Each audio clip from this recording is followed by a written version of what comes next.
कि जीवान काट के लाए गए तो 11 लाख रुपए देंगे।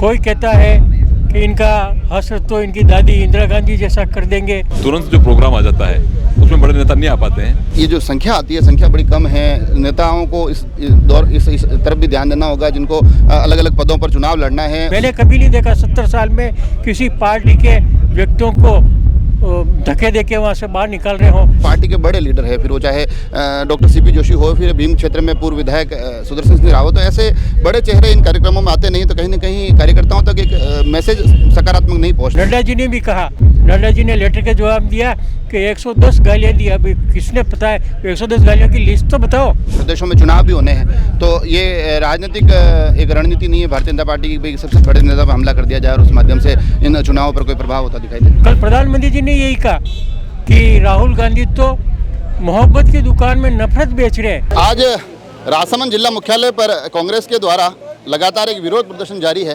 भारतीय जनता पार्टी के नेताओं के द्वारा जिस प्रकार से राहुल गांधी पर अलग अलग शब्दों के साथ हमला किया जा रहा है, उस एक विषय को लेकर आज कांग्रेस यहाँ आक्रोशित और मुखर नजर आ रही है। कांग्रेस जिलाध्यक्ष हरि सिंह राठौड़ हमारे साथ हैं। क्या कुछ है पूरा मामला? क्या कुछ है पूरा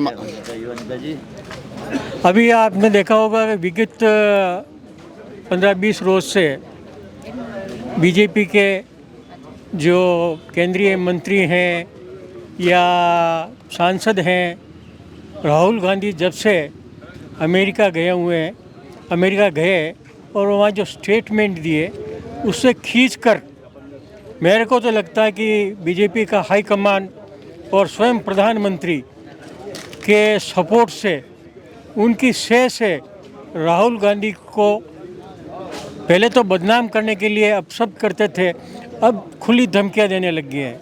कोई तो कहता है उनके सहयोगी दल का कि उनकी जीवान काट के लाए गए तो 11 लाख रुपए देंगे।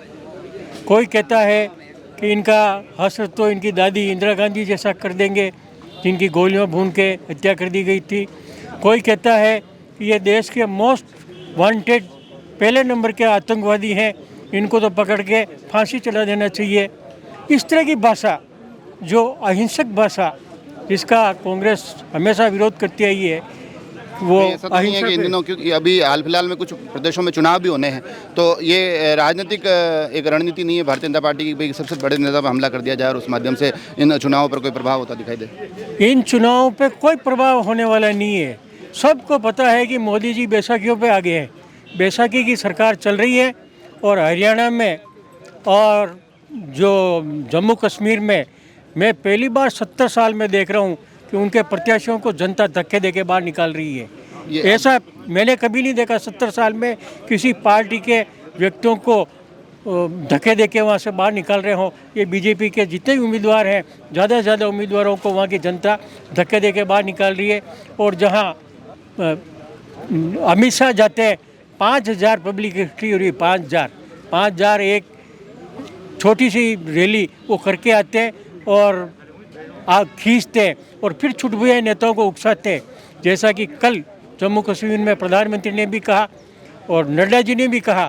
नड्डा जी ने लेटर के जवाब दिया कि 110 गालियाँ दी। अभी किसने पता है 110 गालियों की लिस्ट तो बताओ, कौन सी 110 गालियाँ दी और अब उसका आप जवाब देने के लिए ज़बान काट रहे हो और किसी को गोलियों से भूनने का आप फरमान जारी कर रहे हो और उसको सपोर्ट कर रहे हो आप।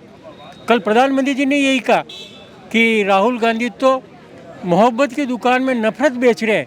चलो एक बात तो आदि तो याद आ गई कि मोहब्बत की दुकान राहुल गांधी की है, ये तो प्रधानमंत्री ने कल मान लिया। ये सारे मामले तो चल ही रहे हैं, मगर इसके साथ साथ ये कांग्रेस एक राष्ट्रव्यापी अभियान चला रही है। मगर राजसमंद की अगर बात करें तो आज जो आपकी ये बैठक हो रही थी उसमें आपके कांग्रेस के नेता कांग्रेस को एक नसीहत देते भी दिखाई दिए थे कि ये जो संख्या आती है, संख्या बड़ी कम है। नेताओं को इस तरफ भी ध्यान देना होगा जिनको अलग अलग पदों पर चुनाव लड़ना है, उनको अब सक्रिय होकर भूमिका निभानी होगी। ये कहीं ना कहीं कांग्रेस को भी एक नसीहत इस कार्यक्रम से मिलती दिखाई दी। ये कल शाम को ही हमारे पास मैसेज आया था, तो हम कुछ लेट हुए, कांग्रेस कार्यकर्ताओं को सूचित किया और पदाधिकारी और ये जितने भी मेंबर हैं जिला कांग्रेस कमेटी के, वो तो करीब सब आ गए हैं। पर उनके साथ जो कार्यकर्ता और आने चाहिए थे वो आज नहीं ले पाए, तो आज उनको हिदायत दी है कि आइंदा जब भी आए आप साथ लेके आए। उनको भी 5-10 जने एक साथ लेके आए तो 250-300 आदमी हो जाएंगे तो ठीक रहता है।